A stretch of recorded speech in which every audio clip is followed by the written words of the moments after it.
Welcome back.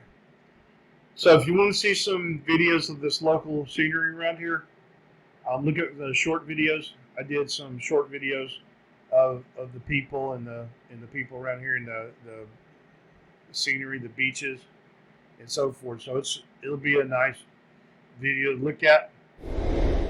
And if you like it, let me know what you think.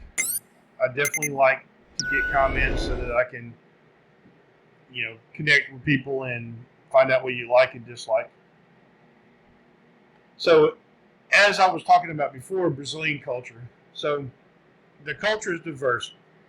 One of the biggest complaints that I hear from Brazilians is that everybody thinks that Brazil is about samba and Carnaval, but they're into a lot of different things. Country music. They're into extremely diverse cultures around here, as diverse as the United States. I mean, there are diverse types of music, and and one thing that's interesting about Brazil is that a lot of other cultures sort of copy American music and kind of adapt it to that. I mean, you hear rock music and stuff on the radio sometimes, but it's from what I see, it's a small part. So Brazil has such a vibrant culture that they don't really need to import anything.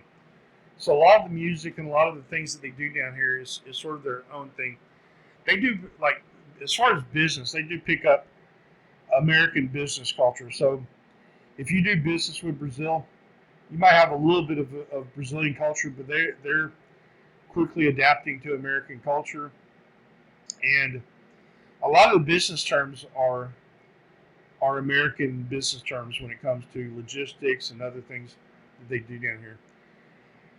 So it's one thing that they realize is that when they I don't know if it's when they travel or who knows what, maybe if they go to the U.S. as an exchange student, they see, hey, that's a good idea. They come back and they decide to implement it in their business. But I do see a lot of things, like Black Friday. So like to me, I dislike Black Friday because I think it's a scam, and Brazilians also think it's a scam as well. Most of them do anyway. Of course, it obviously fools some of the people a lot of the time or a lot of the people some of the time because it would not continue if people understood that it's a hoax.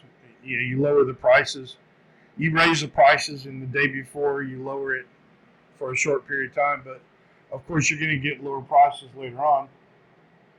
Um, as far as I'm concerned, so you have that. You have the Christmas culture has sort of been adapted down here. A lot of things related to retail. You see a lot of different products like condiments and other things that are selling in the market down here from the United States. So a lot of in the past 20 years, I've seen a lot of things change down here, and things have become more Americanized in the industry. A lot of it's negative because you have a lot of the snack industry has sort of taken over. So the processed foods have increased down here. That's a negative thing that I think is going to hurt the health of people, especially those who are poor and cannot afford to eat high quality food. But culturally, there are a lot of similarities to the U.S., but there's differences as well in their own unique way. But sometimes you can go to a place and you think, wow, this is just like the U.S. And it's very similar and different in good ways. I like it down here. I enjoy it. That's one of the reasons why I'm here. So looking at city exploration. So some places to visit down here if you travel to Brazil. This sort of I'm going to talk about some of the main tourist attractions first. So if you go to Rio, there's some nice museums in Rio. Go to the Sugar Loaf. Go to the Statue of Christ, which is called Corcovado. And to be honest, you're probably going to need to um, get a tour guide and to take you around. Fortunately, I had somebody to show me around the city, But if you try to do it on your own, it's going to be a big mess. Probably the best way to do it. If somebody wants some advice from me, just send me a message. I'll see what I can do. I know some people there. They could probably tell me what the best way is. But most people that live in Rio have never been to the Statue of Christ and have never been on the Sugarloaf. And so a lot of them haven't even been to the Copacabana beach. So it's sort of an interesting thing, but a lot of them tell me it's too expensive to go up there. I don't remember what it cost because somebody else paid for when I went up there. I don't think it's, with the exchange rate, it's not going to be expensive. Especially if you consider the flight coming down here and everything. It's probably going to be I don't know, maybe $10-$20 to go up there, possibly. I don't know, maybe a little bit more. Who knows?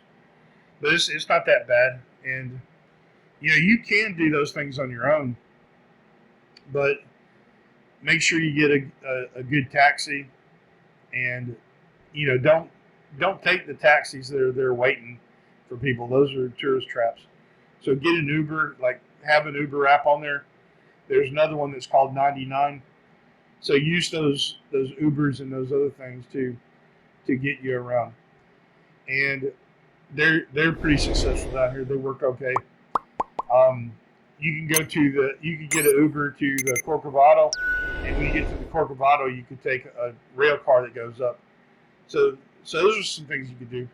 Now, if you go to southern Brazil, there's a really good museum in the city of Curitiba,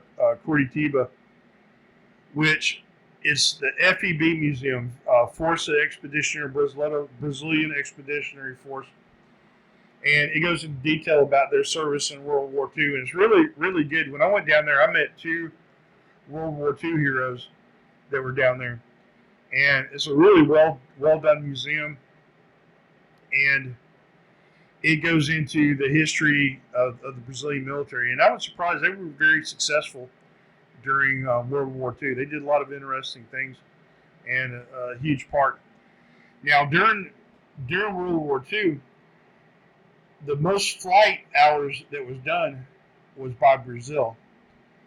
But it was not military fighting planes. It was cargo planes hauling rubber, because the planes needed rubber for the instruments, for all the things that were operational in the plane. So rubber had to be flown from Brazil, and therefore they had the highest amount of flight hours or distance or hours or whatever it might have been during World War II, just flying across the Atlantic back and forth. So now we're about to come to an end, and in the future I'm going to talk about some more interesting subjects. But another place is Iguazu, Falls to Iguazu. Go to that waterfall there. That's nice. And Santos is okay. There's some things in Sao Paulo that's okay, but I think it's better. Rio is a good tourist area to go to. The Iguazu. Go to southern Brazil. Go to Palmeirada, and those are some nice places. Now, I've spoken. You can kind of see the road conditions. I'll talk about that, and maybe the driving culture, local cuisine. Of course, my favorite is the churrasco, which I ate on this trip, and the Brazilian barbecue. It's really good. So, you get a chance to come down here. There's a lot of good food. Now, they don't like spicy food that much down here. In northern Brazil, they do. Now, you can get spicy food, but it's kind of rare. You're not going to see too many Mexican restaurants. The ones that you do, they're not that good. So, but anyway, I'll talk about other things in the future date. Thanks for watching.